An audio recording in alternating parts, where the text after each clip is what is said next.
Welcome to Operations Management. This lecture will cover inventory management. We'll learn inventory management because it is a crucial topic of business. Inventory management is almost everywhere, and there are only a few businesses that can operate without inventory.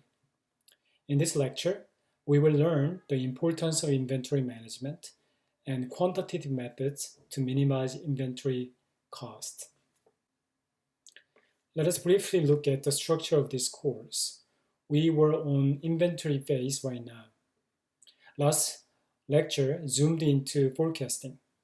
This lecture will cover inventory management, and then next time we will learn MRP, Material Resource Planning.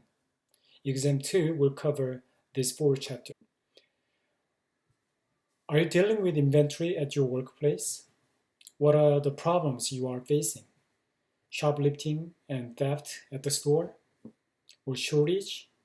Liquor store might grapple with stockout issues. Inventory management is at hand and making real impact in business. This lecture will be broken into 3 parts. The first part will consider the significance of inventory management. The second part will discuss 2 important models on economic order quantity.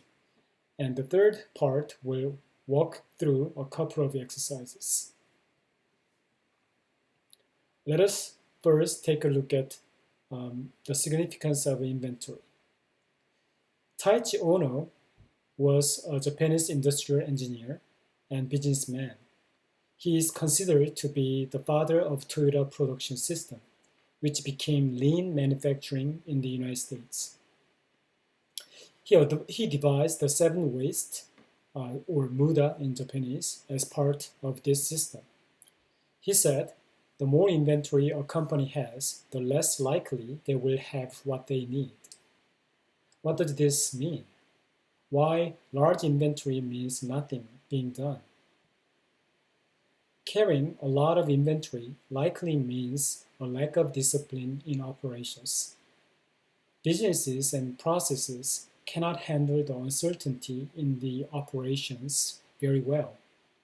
The business is not understanding which products are selling well and what operations is not working very well. To mitigate those risks and run smoothly, they are carrying much inventory. If inventory is not a good thing for a business, why do businesses carry so much inventory? I hope we will be able to answer these questions after watching this lecture. The first function that I would say that inventory is important in business is because inventory serves the function of buffer. Do you see any parallel between this figure and inventory management? Why do we need this water tank? Risk and uncertainty in demand and supply exist in businesses. Work in progress, scheduling, and so forth incur lots of risks because we don't see the future perfectly. Sometimes people would go on strike for a month or do not just show up. And that will make the firm to encounter difficulties in their businesses. Disasters like earthquakes and COVID-19 can strike a region or a country, and companies cannot maintain the continuity of their operations without the secured amount of inventory. The question is how big the tank should be. Taiichi Ohno, the inventor of Toyota production system, recommends keeping it small. An extreme case would be just-in-time method. A few years ago, I had a chance to visit Montgomery, Alabama, where Hyundai assembly plant found its home. What was interesting was that its suppliers were also located along the interstate highway and making shipments to the assembly plant several times per day. There was no warehouse there, and trucks were directly unloading the parts to the assembly plants. It takes a discipline and close collaboration to make just-in-time a reality. Did inventory disappear? No, I don't think so, because we need to have inventory for raw materials or work in process or finished products. Inventory will never go away. It is impossible not to carry an inventory as long as we engage in economic activities. The thing is that the inventory remained in suppliers' hands, and thus the more powerful business push the responsibility of carrying inventory to their suppliers or contractors. So the burden is nowadays is on suppliers. Furthermore, at the time of disruption, JIT will make a company unprepared for a shortage of parts needed for services or products. Under COVID-19, medical professionals realized that they had maintained inventories too low for ventilators, personal protective gears, and other necessities. Business also realized that some critical items have to be sourced within the country rather than sourced from other countries. Now the philosophy is changing from just in time to just in case. Now let us go back to this figure. We can say that inventory management is about discipline. If you don't know what is happening in your supply chain or production or your demand, it's going to be difficult for you to maintain low level of inventory. You have to make a huge water tank and hold them for a long time to mitigate the risks. The small amount of inventory level means that the business is able to mitigate risk and run operations.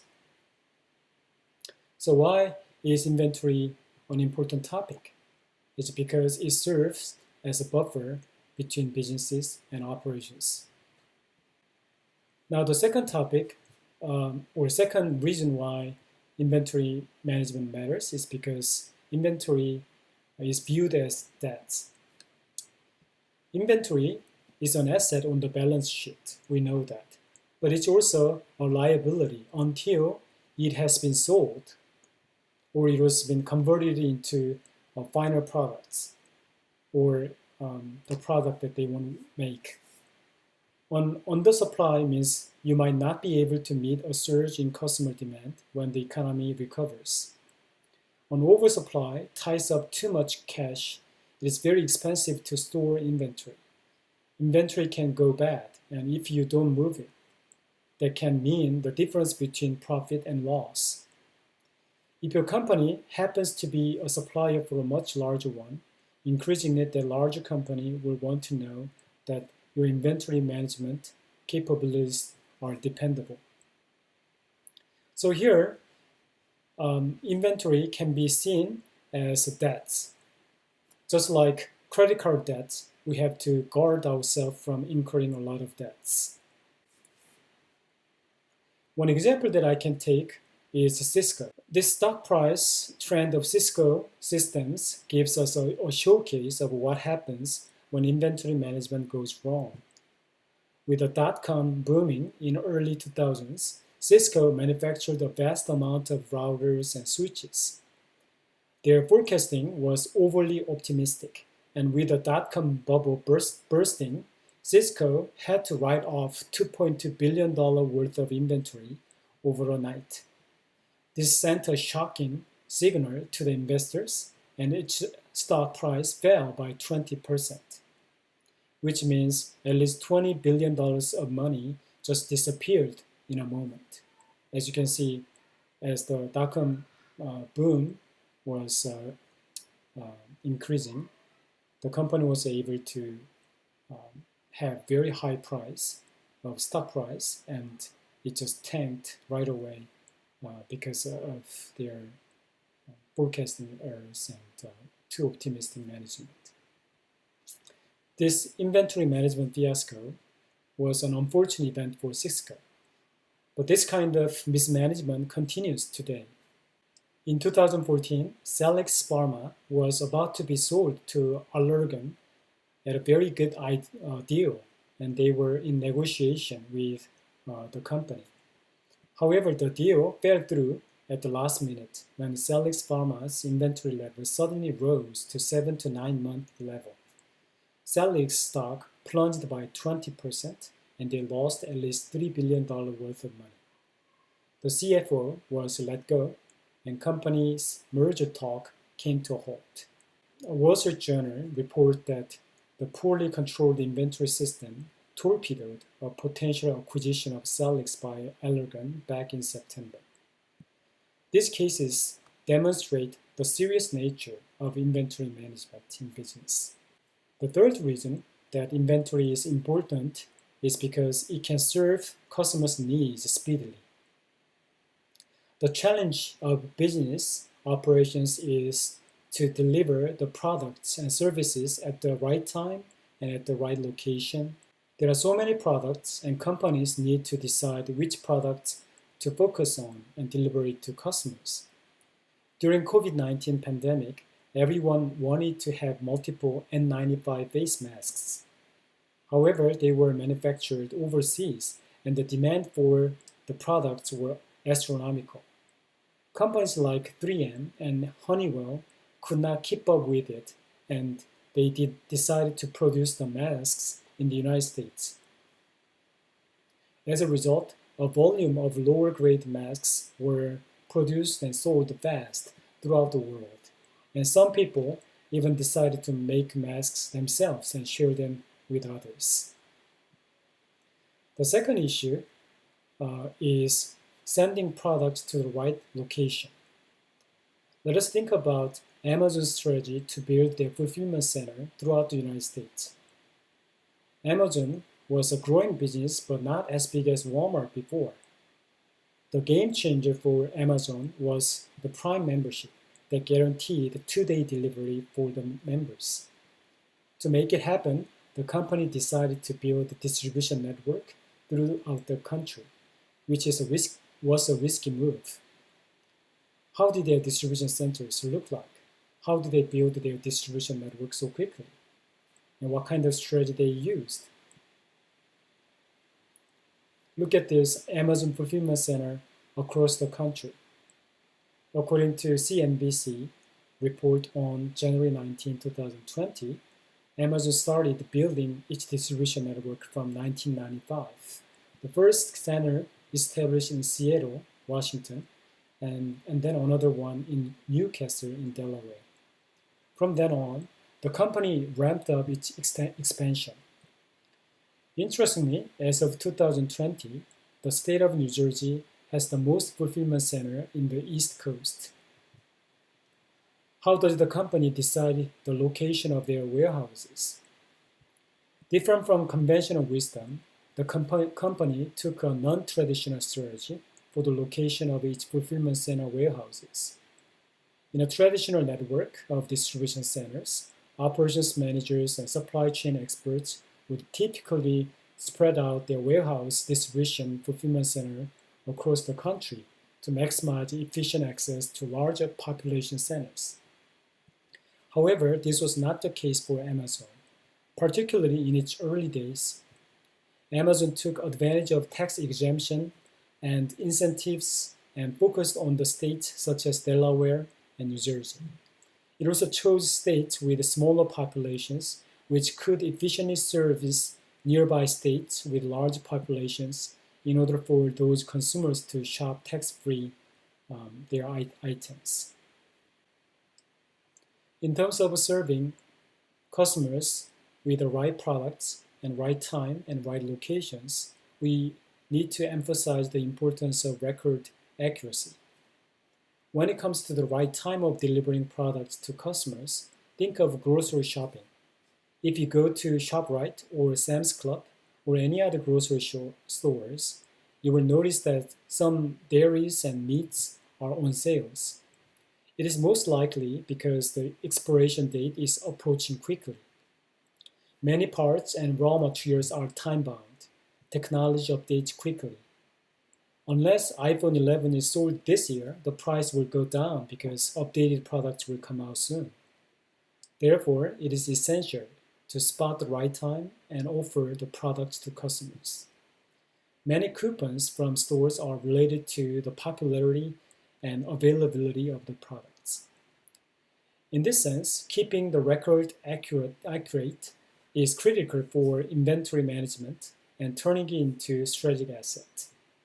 By maintaining accurate record, companies can serve the customer better, give discounts to customers when it is necessary, and run timely promotions too. So, we have examined why inventory matters in business. There could be many reasons, but this lecture dwelled on three reasons.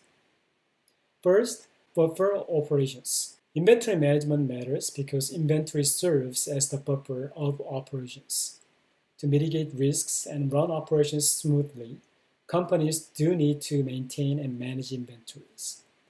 The second reason is because it shows how disciplined a company is when it comes to operations. In a sense, it's like a credit card debt, and businesses need to exercise discretion and rigor to rein their inventory tight. Lastly, it's because inventory management can create strategic edge for companies. Of offering the right inventories at the right place and the right time, firms can serve customers' needs in a timely manner. For your information, look at this inventory turnover rate from various companies. Inventory turnover for Ford is 14.8 turns. This means that Ford emptied its inventory or its warehouse about 15 times a year, meaning a little over 1 time per month. Probably they sold more during the summer and less during the winter. Look at Sears. It's only 5.7 times. Every 2 months, once every 2 months they emptied it. No wonder that the company struggled with their sales and operations and faced financial difficulty and closed down lately. Look at Toyota. It's 35 turns. The company was capable of selling all of their inventories 35 times a year, roughly 3 times a month. This number shows operational excellence and discipline the company has attained so far. So inventory management is a snapshot of a company's operations and performance in the market. Instead of looking at revenue and profit only, we should also look at inventory turnovers to evaluate a company's capability and potential. Thank you, and this is the first part of inventory management lecture, and second part will follow soon. Thank you.